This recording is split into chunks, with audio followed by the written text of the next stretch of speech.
It's Wednesday, the 18th of June. Welcome to the PDB Afternoon Bulletin. I'm Mike Baker, your eyes and ears on the world stage. All right, let's get briefed. First up, leaders in Tehran are talking tough, but Israel's air defenses and precision strikes, well, they're talking tougher.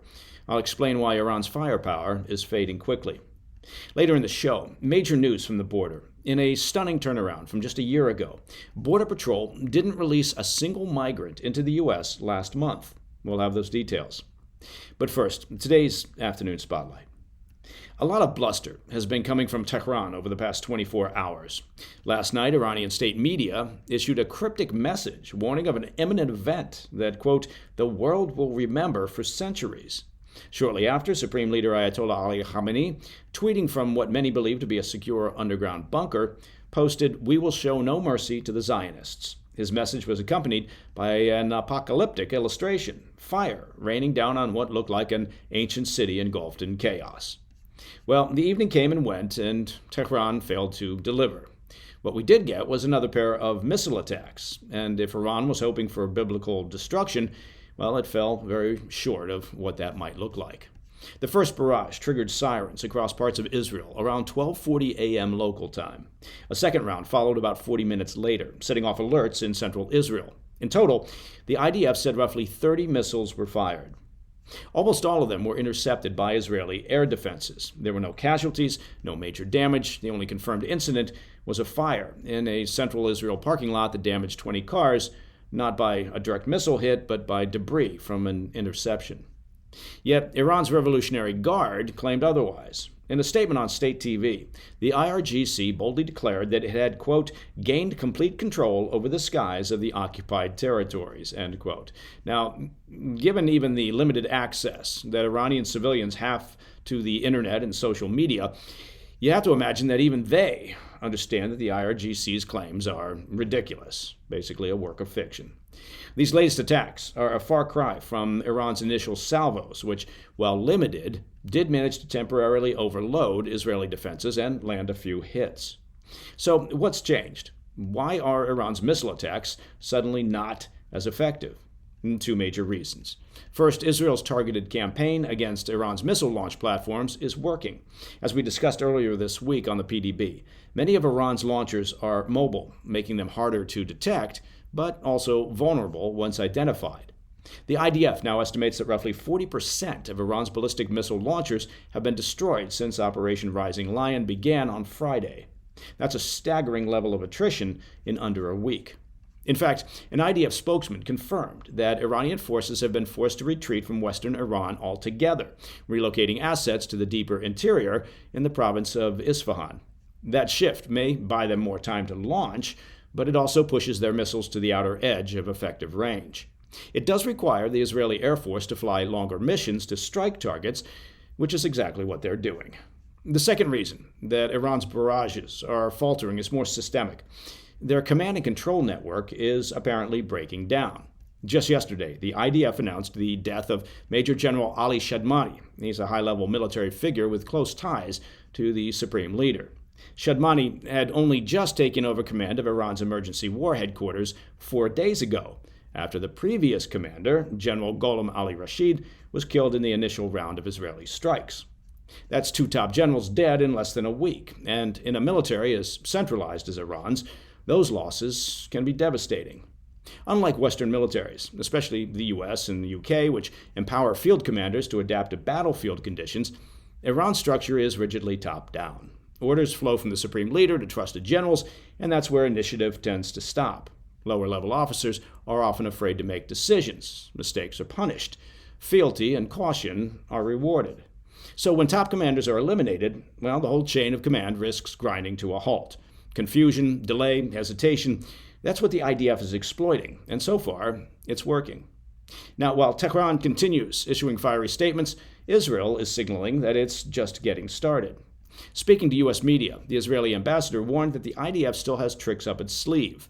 He said, quote, we've pulled off a number of surprises. When the dust settles, you're going to see some surprises on Thursday night and Friday that will make the beeper operation almost seem simple, end quote. Now, that beeper operation reference is telling. It's a nod to the Israeli covert op last September, where explosive-laden pagers were used to kill dozens and injure thousands of Hezbollah fighters. A combination of electronic warfare and misdirection, it showed just how creative Israel can be when it wants to send a message. Apparently, Iran is paying attention. In what appears to be a somewhat panicked move, the IRGC's Cybersecurity Command has now issued a sweeping order. All Iranian officials and security personnel have been told to avoid internet-connected devices, phones, smartwatches, laptops, anything connected to a network. The IRGC-affiliated Fars News Agency published the alert stating, Cybersecurity Command, officials and security teams are prohibited from using all equipment connected to communication networks, including phones, smartwatches, portable computers, etc. Be sure to minimize the use of smart devices connected to the internet and take the necessary precautions. End quote. Translation, well, they're scared of being tracked and possibly blown up, which is a reasonable fear. It's really actually the first sensible thought that the Iranian regime has had in quite some time. All right, just a quick reminder. The President's Daily Brief, well, is now on Facebook. You can check us out at facebook.com/presidentsdailybrief. All the latest headlines and analysis right there on Facebook. Give us a follow and stay in the loop, because you don't want to be out of the loop. You want to be in the loop. All right, coming up next, 0 migrant releases at the border this past month. That would be a total of 0. It's a massive shift, obviously, from just 1 year ago. We've got the numbers when we come back. Hey, Mike Baker here. Look, if you own a handgun, you've likely faced a tough choice, right? Keep it locked up and safe, or accessible but unsecured. Now, Stopbox USA offers a solution with their Stopbox Pro. It's mechanical and keyless, and it's designed for fast, secure access without batteries or electronics. It provides quick access when every second counts. It's made in the USA, and it's TSA compliant for secure travel. And it's part of a full line of innovative gear, including vehicle safes and chamber locks.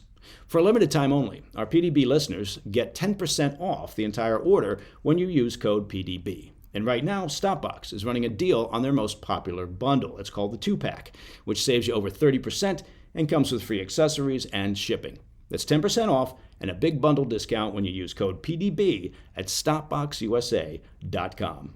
Discover a better way to balance security and readiness with Stopbox. Hey, Mike Baker here. Now, as you know, I am recognized far and wide as a bit of a fashion icon. So, let me give you the benefit of my style knowledge and tell you about a great company. It's called True Classic. True Classic goes beyond fit and fabric. Their mission is to help men show up with confidence and purpose. Their clothing is designed to fit well, feel great, and stay affordable so men can look sharp without overspending. And that's important, right? What truly sets True Classic apart is the intention behind the brand. From supporting underserved communities to helping men feel more confident in their daily lives and, well, even bringing humor to their messaging. They lead with purpose. Now, each piece is tailored where it matters and relaxed where it counts, offering a clean, comfortable fit that works for everyday life. There's no stiff fabric. Nobody wants stiff fabric. There's no bunching. You certainly don't want bunching. Just dependable quality and design. I've got a bunch of their t-shirts and sweatpants, and they are terrific, and they look great. Anyway, say goodbye to overpriced designer labels and throw away fast fashion. True Classic is built for comfort, it's built to last, and built to give back. You can find them at Target, at Costco, or visit trueclassic.com/PDB to learn more and explore their collection. Welcome back to the Afternoon Bulletin. In a historic reversal from the Biden era, not a single migrant was released into the U.S. last month in what border officials credit to President Trump's crackdown on illegal immigration. Just 1 year ago, under then-President Biden, Border Patrol released more than 62,000 illegal crossers into the country in May. That would be 62,000 more than this past month under the Trump administration. According to internal Customs and Border Protection data obtained by the New York Post, agents apprehended 8,725 illegal border crossers last month, a 93% drop from the nearly 118,000 caught in May of 2024. Officials say it's not just a dip, it's a transformation. And the cause? Well, that is being attributed to the full dismantling of Biden's catch-and-release regime and the reassertion of border control as a national security imperative.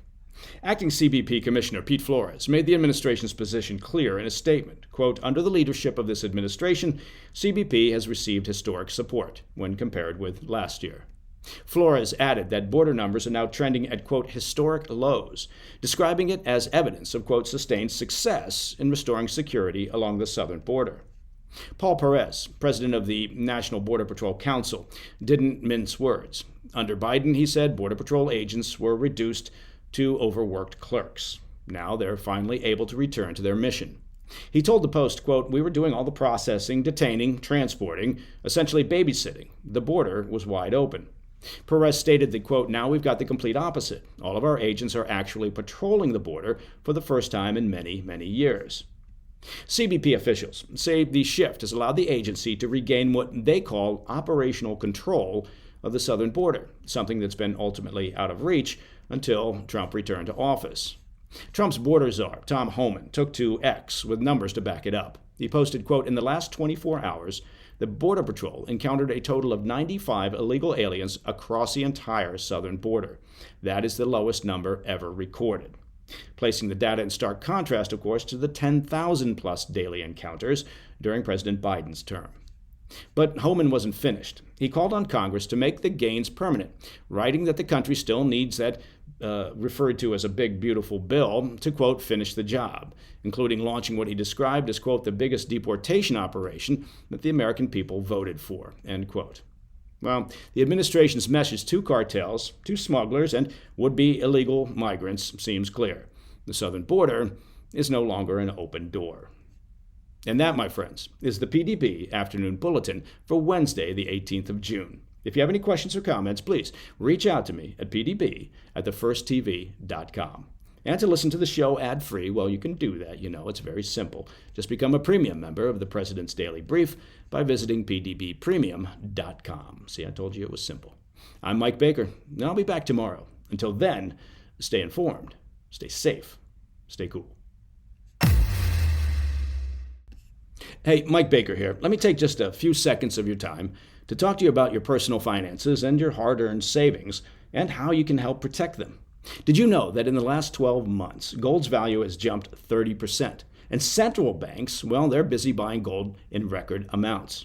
Look, with the usual ups and downs in the stock market and general uncertainty over the global economy and trade wars, not to mention the real wars, and those pesky BRICS nations pushing hard to replace the US dollar, well, it's no wonder that thousands of Americans are turning to Birch Gold Group because in times of uncertainty, well, gold can offer peace of mind. Birch Gold makes it easy to convert your IRA or your 401k into a tax-sheltered IRA in physical gold. Or, like a lot of folks, you can just buy gold to store at home. Text PDB to the number 989-898, and Birch Gold will send you a free information kit on gold. There's no obligation. It's just useful information. With an A-plus rating with the Better Business Bureau and tens of thousands of happy customers, take control of protecting your savings today. Text PDB to the number 989-898. Hey, thanks for tuning in. If you enjoyed this video, don't forget to hit that like button and leave a comment, a really positive, nice, and kind comment. That would be appreciated. And if you're not already subscribed to our channel, make sure to subscribe and turn on notifications so you don't miss any of our daily updates.